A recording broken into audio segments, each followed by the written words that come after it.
to the Edinburgh Tradfest podcast webinar. Those are 4 words I never thought I'd utter together, but as we all know, the 2020s are full of surprises. First of all, I'd like to introduce you to my co-hosts, without whom none of this would have been possible. Dave Kay, who handled all the technical requirements of the podcast and stitched it all together, and Christina Weber, who handled our digital marketing. And thanks to all of you for joining us this morning.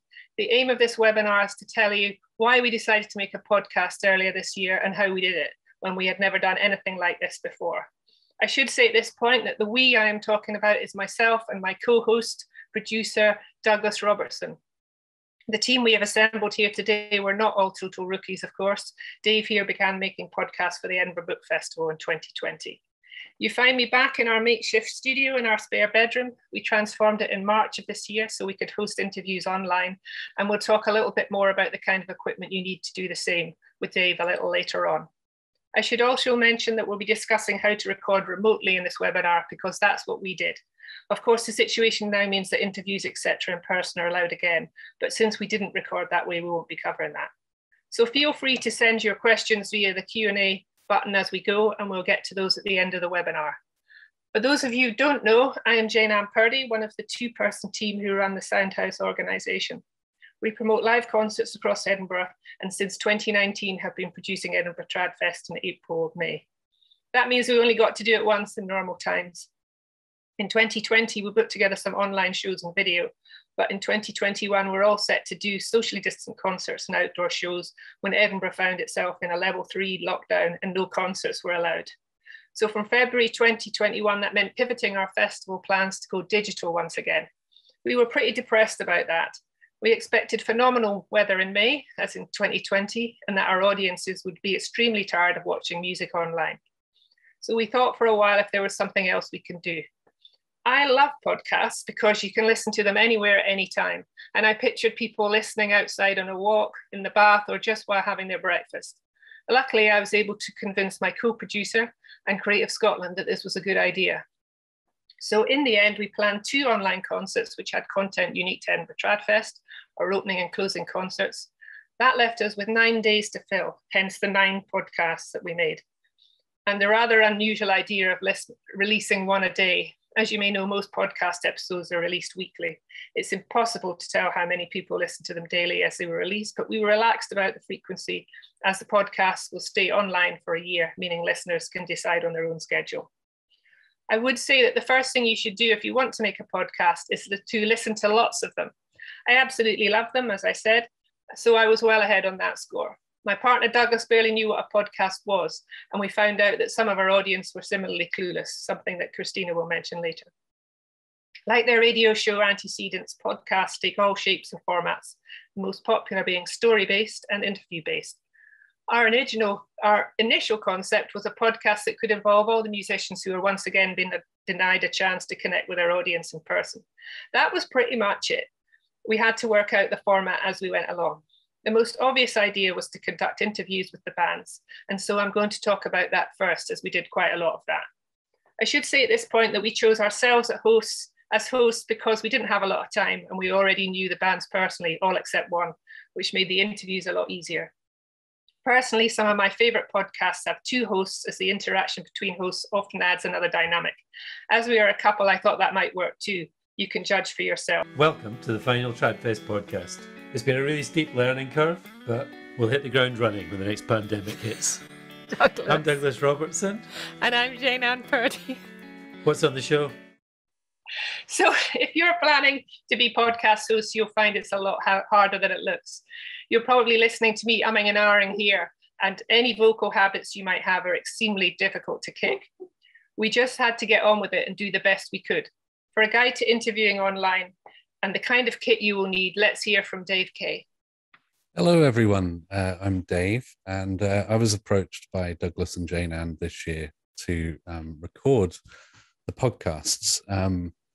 And of course, we were still in pandemic times, and so it was going to be a lot of remote recording going on. So if you're planning to do your own podcast, one of the main things that you will find with a podcast, it being audio only, is that audio quality is very, very important. If you have a podcast full of badly recorded audio, noisy audio, audio with recorded in noisy spaces, then people are just going to focus on that. They're just focusing on the audio.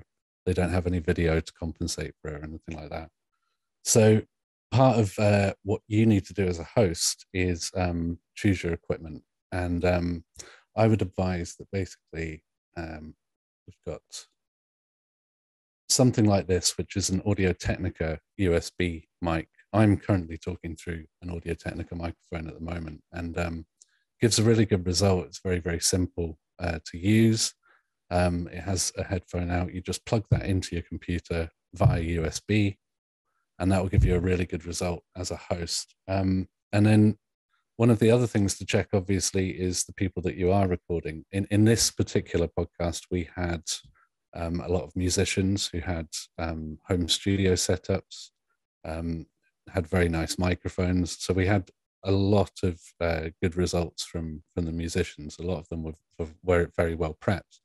If you're doing other genres, there may well be people that don't really do this all the time. And then you have to advise them a way of getting a good result, but for not much outlay. So we also have in this part, you can buy things like this microphone, which is a cheaper version of the one I've just shown you. But that's a lot cheaper. That would get you a really good result if you want to advise musicians or artists or novelists what to buy. That will get them a really good result. If they don't have that, then you can also advise just a normal pair of headphones that they might get with their phone or that they might get with their computer that have a mic on there. As long as that mic is an external microphone, it's going to get a much better result than the computer mic. A mic on board a computer will pick up a lot of fan noise, it'll pick up a lot of room noise. And also, one of, not really a technical thing, but contributing to that is to advise that they're in a quiet place, obviously with no distractions, and also soft furnishings, books. So they've got a really nice place to record. You don't want people coming in from their kitchen. It does happen, but yeah, you want that. And in terms of the software that you'll need, there are a number of free options. So there's obviously GarageBand if you have a Mac computer. GarageBand comes free with the Mac. It's very easy to use. It even has podcast templates that you can use very easily to record and edit. So that's when you're recording bits yourself, when you might be recording intros, etc. If you don't have a Mac, there's also free software called Audacity, which is a slightly steeper learning curve, but a lot of people use it for their podcasts. It's also got a lot of podcast templates. And then also just in terms of gathering all of this audio, I would highly advise that you have some sort of central location like Dropbox. So people can contribute, you can contribute intros, various bits you want to add to the podcasts, and other people can send you what they've contributed. So basically those are the main things that will get you going. And in terms of recording remotely, we used a platform called Zencaster, which is on Google Chrome, the web browser. And Zencaster, what it enables is for you to record people remotely and get all their audio recorded locally on their computer. So it's a lot higher quality than Zoom. So basically, those are the things you'll need, and I'll be back later to give you some more information on how we did it. Thanks, Dave. We were very lucky that we had Dave sorting all that out for us. We just had to worry about the interviewing technique. And one of the best tips I would give you about that would be to do your research in advance.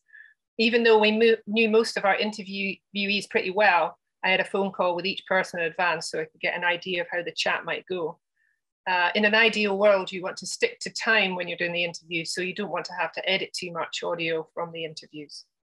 But we did hit a snag with these interviews pretty early on. One of our first research calls was a Zoom call with all 4 members of All Blind Dogs. We realized pretty early on in that chat that 2 people interviewing 4 was never going to work in audio land, and that the listeners would pretty soon be quite confused about who was talking. So actually All Blind Dogs gave us the first alternative idea, and that came from the films that they had all made about what they had done in lockdown. 2 of the band agreed to write and record their own account of lockdown instead of taking part in the interview, and set it over a track of their own music. This became My Lockdown Life, which other bands took part in. Here's a wee example. So I thought I would involve you, the listeners, in a little bit of our lockdown creative process. Here is a tune that I've written called the Tonner Street Reel. You'll have been hearing it in the background a little bit there. So I'm just going to let you have a listen to the melody.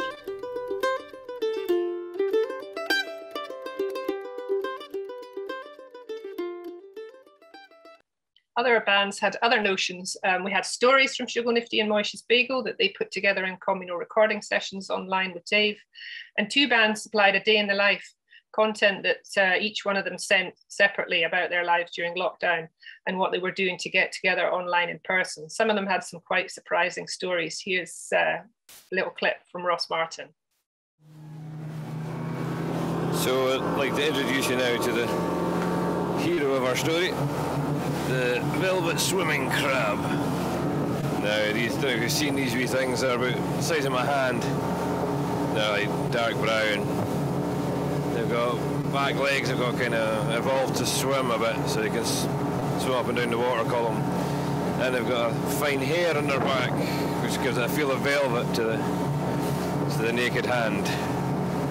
They're really pinchy and nippy. They've got red eyes. Some people call them devil crabs. So you get some quite surprising content when you let some of your interviewees do their own thing, which was fantastic. The final part of our jigsaw was some guest features or interviews. So English fiddler Sam Sweeney elected to interview Scottish fiddler Laura Wilkie. Malin Lewis, who was studying in Finland, interviewed 2 members of the Finnish band Frigg. And Steve Byrne put together an excellent look back at the late Paddy Bort of Edinburgh Folk Club. For all of these, Dave was on hand to offer assistance and guidance. So I think he's going to tell you a little bit about how he did that and how he handled the story sessions. So yeah, as I said earlier, trying to get people ready to record in their own homes is sometimes quite an unknown quantity. So one of the big things you can do is a lot of prep. So we basically sent out this email here, and this basically just gives them all the advice that we need them to get ready for doing the podcast. So we'll see the bookcases that I mentioned earlier. It'll advise on internet speed here. Very important that they have stable internet because we were doing it all remotely. And also just obvious things like keeping other family members and colleagues off the internet for the duration of the recording. And then headphones, the biggest part that I wanted them to follow, which was using headphones. Basically, if you're recording remotely and you've got stuff coming out of the speakers, the computer has to work a lot harder to cancel out all those echoes. So if people use headphones, it makes the audio quality jump by about 50% straight away. Also recommended, as I showed earlier, the USB mic that they could possibly buy if they wanted to, but also saying that anything that they had, Apple earphones, an SM58 and an interface, a normal vocal mic and an interface. And then also advising them about our platform and how they would get the link to record to Zencaster. So it basically gave them that time to prep. It gave them the option of buying things if they wanted to sound better, or even just locating a pair of headphones somewhere in the house that would make them sound better. And then for the story sessions, because our particular piece of online software, Zencaster, it wouldn't record like 8 people at once. It would do 4 as its maximum. So what we did for that was just good old Zoom. And we got everyone, Sugar Nifty and Moish's Bagel, we got them on a Zoom call. And Zoom will record when you make a recording in Zoom, in the recording folder, it will make isolated audio tracks of every single person on that Zoom call. So we had isolated audio tracks via doing the recording that would end up on my computer. I also did a little local recording with one of these, which we would be using if we were recording physically. A great piece of machinery for doing that. That's the Zoom H4n. That was hooked into my computer, so I was getting a backup recording as well. And we just did that on Zoom, started a Zoom call about 7 p.m. for both bands and just let them gather. It was very informal. They all had some stories to tell, but I just let them flow into those stories. And we got a really good result from that. We let them relax into it and tell a few stories, and it felt like a very informal folk session, really, in a kind of conversational way. So that was how we did it. Thanks, Dave. You will also get some unscheduled interventions, whatever you do. I mean, we had the dog in the room, and actually he's here now. I don't know if you can see him behind me. He was only made a noise once, actually, which was great. And we did have some noisy children, I think, at one step. Anyway, so moving on, at this point, we found that we had loads of content. And this was the point that we realized that accidentally we had made ourselves a magazine format show. We took all the elements and arranged them into the 9 shows. And one of the beauties of the podcast format, I should say, is that you don't have to hit an exact time frame as you do in radio. But we did try and make each episode about an hour long. So finally, we had to go back into the bedroom studio to write and record intros to all the shows, credits and linking pieces. And everything was then, everything was then sent to Dave to cut together. And I think he'll tell you a wee bit about that now. Yeah, so as I said before, we did get a lot of material here, and we had Douglas and Jane Ann doing some intros and various parts from other bands, like you heard the story on the boat there. So there was a lot of material to deal with, and so I'm just going to show you here what we ended up with in the shared folder. So we've basically got here all the things that we got: artist interviews, day in the life. So you heard one of those in the boat there. And then we've got intros, we've got links between various sections, because there were obviously maybe about 4 or 5 people from bands in each episode. So Douglas and Jane Ann did links to those. So we had to basically centralize all of this information. And that basically led to our final production podcasts, which ended up here. And these were the ones that were actually ended up sent out. And I'll show you a little bit of the editing process here as well. So when I got the podcasts, this is just one podcast here, and this is Eliza Carthy. So within this one, there were Jane Ann and Douglas's bits. So that's their intros there, and that's whenever they interviewed. And what I essentially did was remove any kind of background noise from the parts. So if you look here, these are just split up. So whenever anyone talked, you see an audio waveform. And when people were silent, there's just blanked out. So that basically enabled me to get really, really clean audio, and also just to edit various parts of people umming, ahhing, coughing, various dogs in the background, doorbells, etc.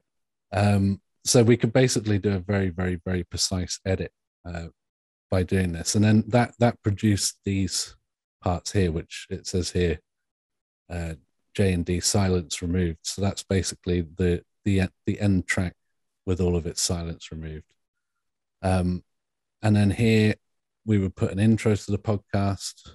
And then at the end, a lot of the bands had a song. So we would put the song in. And then that would essentially make Eliza's part of that podcast. And then that was produced into one file. And then all of those files put together with links, with the intros. And that's why I say, like, having a centralized place like Dropbox or Google Drive, a centralized place where people can put everything and where you can organize stuff. I think the biggest part of this is there are so many moving parts that you just need to be very, very organized in terms of where it all goes, and also giving people access to that organization. So you can basically somebody can chip in something, say, I've got a new bit, I just need to send that. And they can send that straight into a Dropbox, into a shared folder. So you've got access to it. From my point of view, that meant that I could access parts of these things to put them all together. So if you imagine that file making the Eliza Carthy section, there were probably 4 more files, and then there were maybe 8 links. So there was a lot that ended up in the final podcast in terms of editing, in terms of making that all smooth, taking the gaps out, making sure that the conversation flowed. So there's a lot of editing to do. So I would advise getting an editor, because it is quite a lot of work to do. The more you can do yourself, the much better it's going to be, because Douglas and Jane Ann had a very nice setup. They could put some intros in and I could advise them, but actually we need a little bit more of this, and then they could resend me a file. So that was a highly efficient way of doing it. And then putting it all together is quite a lot of work to do, but we got there in the end. Thanks, Dave. I realised that we haven't talked about the final element in the recorded show, and that is the music. Perhaps not all of you will be considering making a musical podcast, but there are a couple of things to bear in mind about the use of music in podcasts. It can be pricey. The first thing you need is a limited online music license from PRS. This will cover you for the publishing of the songs and tunes, and PRS are very good at helping you work out what level of license you will need. It is a blanket license, so you don't need to report the actual tunes that you use back to PRS. Our license cost about £350, but it depends about how much music you use, how long the podcast will be online, and how many listeners you have. PRS doesn't cover you for the recordings though, and I know that some podcasts make their own recordings. So for example, Folk on Foot, which is a fantastic podcast, I highly recommend. They record the musicians' performances themselves. However, we were using recorded music, which meant that we either had to get permission from the band if there was no record company, or the record company. We knew that we would be online for a whole year, so we paid to license the music for that term. We did the same with our theme tune, Silence of the Trams by Shogo Nifty. And as we were featuring and paying the musicians involved, there were no problems clearing the recording. Our finished shows were ready to upload by now, but I should wind back a little and say that we prepared a preview show, which is helpful for many reasons. So Douglas, this is our first day of recording our podcast, and I think we probably need to tell people a little bit about what to expect. Yeah, we're going to speak to loads and loads of musicians, hear what they've been doing, what they've been playing, and generally try and hopefully entertain you. Whether I remember it or not. Is that because of the copious amounts of whiskey and Colin? Yes! We're at a festival in Trondheim where he had to eat at another table in the dressing room. So the preview gives the audience an idea of what the show will entail, gets you to highlight some of your best bits, and also lets you set up your online presence in your RSS feed, which I'll talk about in a minute. But Christina's going to tell us a little bit about what you can do with the preview when you're promoting.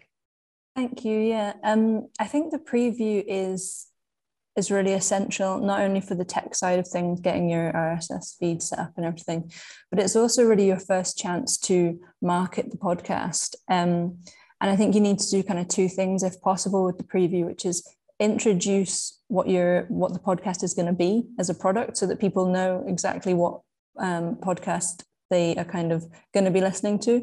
And also, I think it's easy to forget that podcasts are often quite intimate things. You know, we listen to them while we're doing the dishes or, you know, doing the ironing, that kind of thing. And so your previews are really good chance as well to make your audience fall in love with you a little bit, you know, and fall in love with the hosts.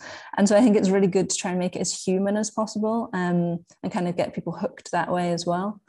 On a more kind of boring note, perhaps you can then pull a transcript of that. You can look at what kind of words you're saying quite a lot, what kind of terms are coming up a lot, and you can put that into all your kind of SEO and use those phrases as you kind of put that into key terms, search terms, and that kind of thing. But it's really, I think, key to try and make as much of your audience fall in love with you as you can from that first moment.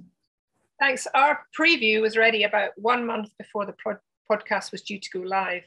I got it ready this early because I'd heard that some podcast apps take that long to recognize a podcast and get it up and running. This turned out not to be the case in the end, but it's not an instant thing, and it really pays to get this ready early. So here's a wee guide to what you need to get your podcast online. The first thing is hosting. Like a website, your podcast needs a host. There are a few professional podcast hosting companies with a range of charges, and some basic plans are free. However, we decided we would host on our website. For most websites, this is possible. However, some website software will involve you getting a special plugin or even extending your web hosting plan. We were lucky that EdinburghTradfest.com is hosted by Squarespace, which includes podcast hosting as standard. So once you've got the hosting and you start to upload your preview, you set up an RSS feed once you've got the first episode uploaded, as I said. Again, this was relatively easy on Squarespace as it is optimized for podcast hosting. It's good to talk to your own website host to find out a little bit about that. The third thing is a short description of the podcast in each episode. And then you need a square podcast graphic. Here's ours. Once you have everything uploaded, you can start investigating podcast apps. I listen to podcasts on Apple Podcasts. And so I was aware there were other options for Android phones and that Spotify had started doing them. But I found out there were actually hundreds of podcast apps. That's quite bewildering. So I wouldn't recommend you sharing your feed with all of them. In the end, we decided to go for Apple, of course, Spotify, because we had a musical subject, then Podbean, Google Podcasts, and Castbox. All of them were pretty easy to sign up for, and all you need is your graphic and your RSS feed, and you're ready to go. The time between registering them and the feed going live was between a few hours and a few days. But once you're in there, everything you add to your host, to your website, will appear pretty much instantly. I think I said in the introduction that we went for daily podcasts, which was a little bit nuts, but just because we wanted to fill the festival dates with content. I don't think many people probably listen to them every day, but the beauty of the podcast is that your listeners can space them out and listen whenever they like. Ours are available for a full year. Here they are on our website. They can listen to without the use of an app on the website, by the way. There you go. We scroll through there. Okay.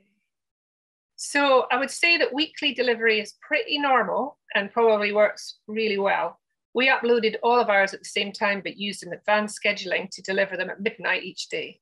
In addition to the sound files on our website, we also added show notes, which is a really handy resource for the listener and in a way also helped to sell the podcast.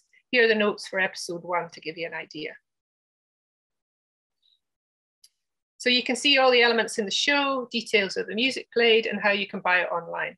I also tried to include links to some of the subjects talked about by the guests. What might be nice now is to pass you on to Christina, who will tell you a little bit about how we went about getting the podcasts out there to the public. Thanks, Jane Ann. Yeah, just quickly on show notes before I dive into my little prezi. This is also really helpful because obviously podcasts are an audio file, they're an audio product. It is really, I think, essential if you are going to be hosting them on your website to include something like a transcript or show notes, not only just for user practicality, you know, being able to go through to all those links, but when people search those things on Google or on whatever search engine they're using, having all of that text in there will be really useful for getting the site seen. So that is definitely well recommended. I'm now just going to share my screen quickly and then talk a little bit about marketing. So I was lucky in many ways in that I came in at the stage when the podcast was completely ready and lovely and it had all been edited and everything was put together. So that was quite a treat for me to come in and just listen to them first and foremost. And then when you talk about kind of marketing this and how you want as many people as possible to hear the podcast, to tune in, I've kind of split this into 3 key sections. So that's assets, audience, and advertising. I'm aware we don't have tons of time left, so I'm going to try and go through this as briefly as possible because I know we want time for questions. But it's kind of one of those things where you could talk forever about this. So I'm going to try and keep it as brief as I can. So the first thing I wanted to just really flag is assets. So as I said before, podcasts are audio, they are sound, but you need to make them visible online and on social media. You really need to catch your audience's eye as they're scrolling through the feed. And there's lots of ways that you can go about doing that. So as Jane Ann mentioned earlier, there's the podcast graphic, which will show up on all the podcast providers. But then on associated social media channels, it's a really good idea to create different ways of making the podcast visible. So whether that is through these little animated quote kind of graphics, or by doing podcast profiles where you platform each of the guests, each of the participants, using images, using animations, making little videos, all of that kind of stuff is going to really help your podcast get seen. And then hopefully from being seen, it'll get listened to and subscribed to. Another way that you can kind of use visual elements is by taking some of the waveforms from the actual audio and making them into animated graphics. This is a really kind of familiar way of advertising a podcast. I think most people that browse the internet, that use social platforms, will recognize a waveform as kind of indicating a podcast. So it's already familiar as being a promotional tool for that.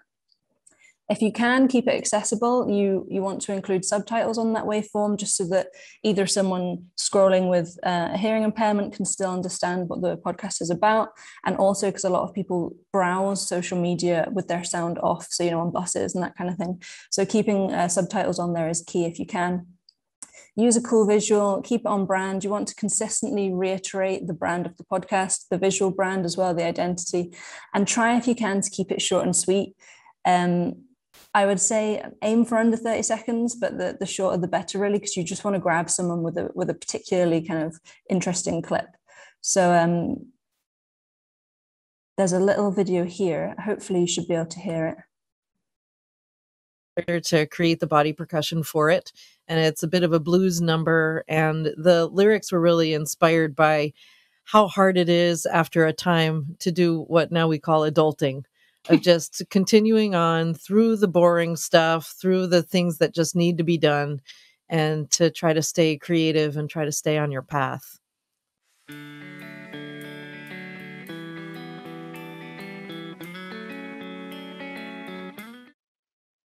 So at the end there as well, you use that hook, like use any audio hooks you can that just make people more familiar with the podcast, that kind of might make them listen to another episode if it comes up. And then photographs, again, it's an audio thing, podcasts, but you just want to, before you start marketing it, gather as many images as you can, as much visual stuff. It's just going to make your life way easier when you come to kind of promoting it online, not only because you can tag all your participants in it, but just because, again, you want to make this fundamentally audio thing into something that's as visual as possible. So it's good to get that ready before you start kind of going out with it, really. That's something you can be amassing in your Dropbox as you're recording. And then another key thing to think about is your audience. So you want to make life easy for yourself. So you want to think about who is going to be listening to your podcast, who you want to be listening, and find existing audience networks that already exist that will appreciate this product. So there's loads of ways that you can do this. The great thing about online is that, there are already all these kind of fan groups. There are already groups for any niche interest in the world that you can target. And just try and infiltrate them. And then that means that once you've kind of joined these groups, Facebook is great for it. Then you can share all of your content to these kind of preset relevant audiences. And not only does sharing your content in that way get your posts seen, improve your reach, but it also just increases the post engagement. So this is just a little screenshot to show that this podcast promo for episode 9 got 19 shares, which is great. And a lot of them, once you start, will be organic from other people helping you reach those kind of networks that you want to reach, and also just increasing the engagement pushes it up the algorithm. So you're competing with so much online at the moment that it's just really great if you can get people to interact with things. Use your guests in a nice way. If you have lots of guests on your shows, that's fantastic. They'll all have their own audiences, their own networks. Use them to help you promote the show. So if you imagine all of their individual networks, you want to reach out to all of them too, because they will be interested in listening. So whether you do that through branded hashtags, getting everyone on board, using the correct hashtags for the podcast, encouraging them to encourage their audiences to engage with posts, or even consider doing Instagram takeovers, encouraging your podcast guests to do live streams, to talk about the podcast that way. Try and get all of the people involved on board in the promotion as well, because it just really is a benefit when you're doing something collaborative, especially, to use all of those kind of collated audiences too. And then use your existing strengths. This was a gift. Jane Ann and Douglas had made a point of mentioning Wild Mountain Time in the podcast and reflecting on that in one of the episodes a year on. This was a kind of a video that went a wee bit viral the year prior. And so using something like that you've already got, that you've already reached lots of people with, kind of piggybacking on that existing network of people that have commented, liked and shared that existing thing, is a great way to then kind of re-engage with that huge set of people that will already that will wonder of digital is that they'll all still be connected to that post. So it's a great way, if you can, use something that you've done before that did really well and just kind of tie in that audience again, because they are a relevant audience. They'll probably like the podcast. It's all about making it easy for yourself and finding the right audience. And then the final one, and this is advertising. It's probably the biggest one, and I could talk for a very long time about it. My key point, I would say, is if you're not sure about paid advertising online, get someone to do it for you. You can waste a lot of money boosting things and kind of appealing to the wrong audiences online. And the key things I've put here are targeting, tailoring, and tracking. So you want to make sure that you're targeting the right people with your ads. That's the first step, because every time someone clicks on it, you pay for it, so every time someone engages with your ad, you're paying for it. So if you can really do the work beforehand to identify the correct demographics, the correct interests, the people that you think will like the podcast from the get-go, and really target your ads, that's a great first step. Then, as I say, as you go, tailor your ads, different creatives, so different ad content for each platform. Different things work better in different digital spaces. That just makes sense. So consistently remember about tailoring your ad content, and also change it as you go. If one ad isn't doing well, get rid of it. That's another great benefit of digital stuff, is that you can tweak these things as you go. And that is really dependent on the final one, which is tracking. So check in and see how your ads are doing always. You can see how many people are clicking or engaging, and you can see what they're engaging with, and then use that to help you tailoring it. I've put ad just in capitals at the end, because I think it's a real key thing about digital ads, is that you are consistently adjusting them to what's working. So see them as kind of works in progress, and then respond to what people are engaging with. And then hopefully, if you've done all these things and people are landing on your podcast page, they're seeing the show notes, then they're all kind of falling in love with the thing that you've spent so much time creating. So yeah, that's marketing a podcast from scratch, a snapshot. As briefly as possible.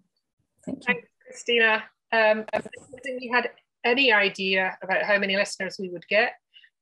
We knew that we had quite a big mailing list, and we knew the bands were all happy to be involved, and they were very good at sharing their own parts of the podcast. But we were actually pretty surprised at how many subscribers we got.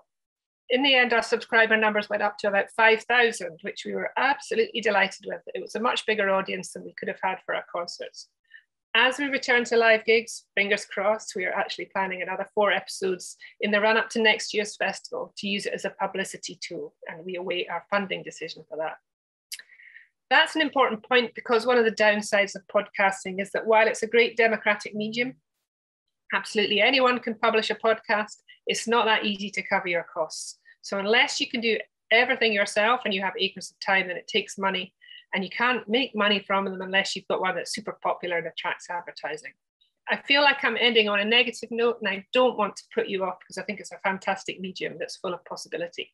Now, I know there's a couple of questions that have come in via the Q&A, so if anyone's got any more, please fire them in, and I'll just go through them, the ones we've got so far. So a great question from Sharon is asking if she could use Bandcamp and have episodes as a download. The answer to that is you could do that, but I'm not sure from a quick look online, I don't think you can have Bandcamp as an RSS feed, which means that if you use Bandcamp to host the podcast, I don't think you can then stream them onto the podcast apps, which I think is pretty important. The next question is from Dean, who wanted Dave to clarify about Zencaster. So maybe you could give out the URL, Dave. Yeah, so Dean, for Zencaster, which I actually didn't show, which might be useful for me to just show Zencaster just briefly here. So yeah, Zencaster is an incredibly simple, really great piece of software. So here we've got the main dashboard, and you just basically sign up to it. It's relatively cheap and it's monthly. I think it's something like £14 a month, and you can just do that for whenever you are podcasting, and then deactivate the account and put it to basic for the rest of the year. So I tend to do that and tend to say that I'm a seasonal podcaster. And really, yeah, you can. Here's an example of an episode. So when you create your episode, it brings up for everyone. So basically, everyone gets checked. It checks their microphone. It checks, and they get to see each other. So it resembles a Zoom call. So they all chat, see each other. You can choose whether to record the video or the audio. So you can do video podcasts as well.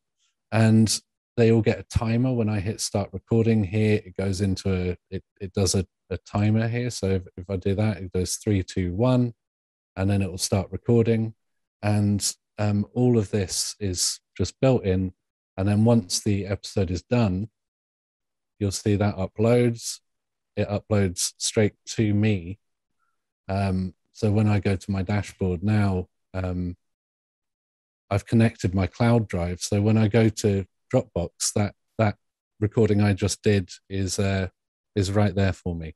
So it's so simple, and it's incredibly cheap for just the month. So it's Zencaster.com, and you do need Google Chrome to run it, and everyone that's recording on it needs Google Chrome as well.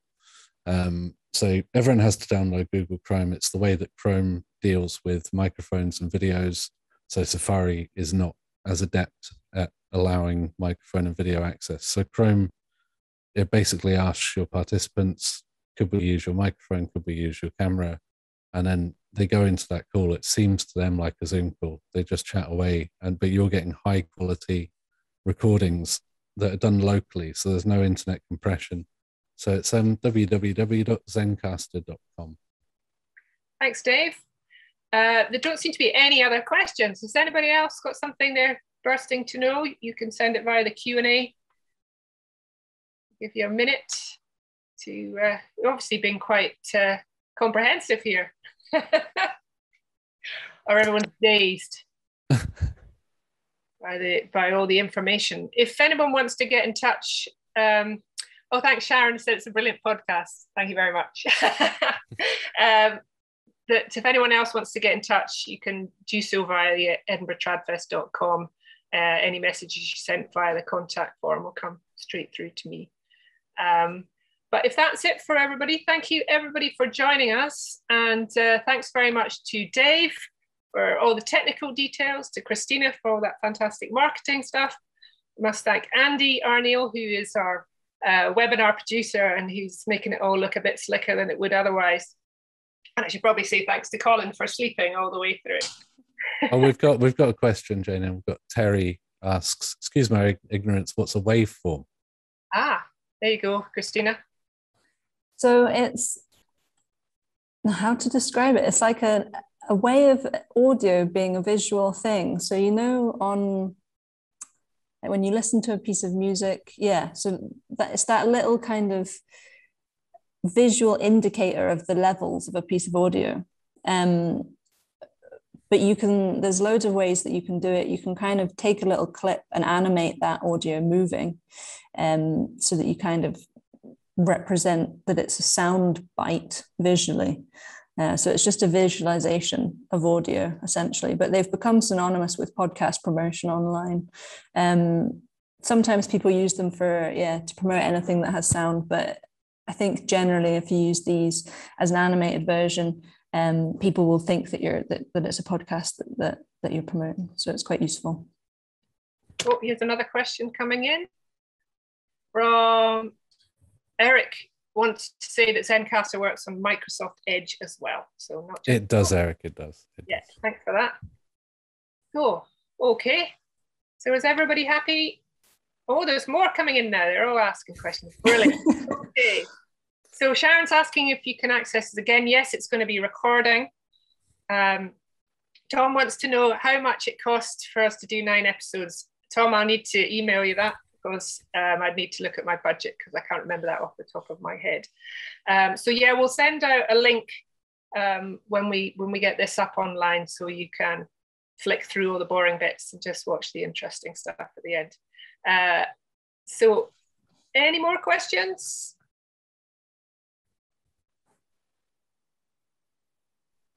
Also, just to say, you can do a podcast entirely for free. It's just a lot of work if you do it that way. And a lot of learning, I think, about do everything, you know. Yeah, I think the more you can do yourself, like I said, if you get a mic and you get, you know, that sort of standard email out to somebody about how to record and use Zencaster, buy a nice mic, not that nice, but, you know, spend £35 to £100 on a USB mic, do a lot of the work yourself. What I would say is that the editing is the part that, if you're not experienced, it's going to take you a lot longer than an editor. But if you can get all of that other stuff done yourself, and simple things like making people aware that they should be in quiet environments and getting a nice audio quality from them, if you do all that yourself, you're saving a lot of money. You're saving a hell of a lot. If you had to send out a sound engineer to do all these recordings, you could do that yourself and then send it to an editor. I think that's basically the cheapest way of doing it. But unless you're comfortable with editing, I wouldn't. It could take a long part of your life to get a lot of these podcasts edited, I think. Okay, Grant. Thanks to Eric for thanking us. We're delighted that people came along and have enjoyed the podcast. So I think we will just wrap it up now. Thanks to everybody. Thanks to Dave again, to Christina and to Andy. Hope to see you again. Hope you listen to the podcast if you haven't already. And yeah, if you've got any other questions, send it via edinburghtradfest.com and I'll find the answers for you if I don't know. Okay, thank you. Bye. Thanks, bye.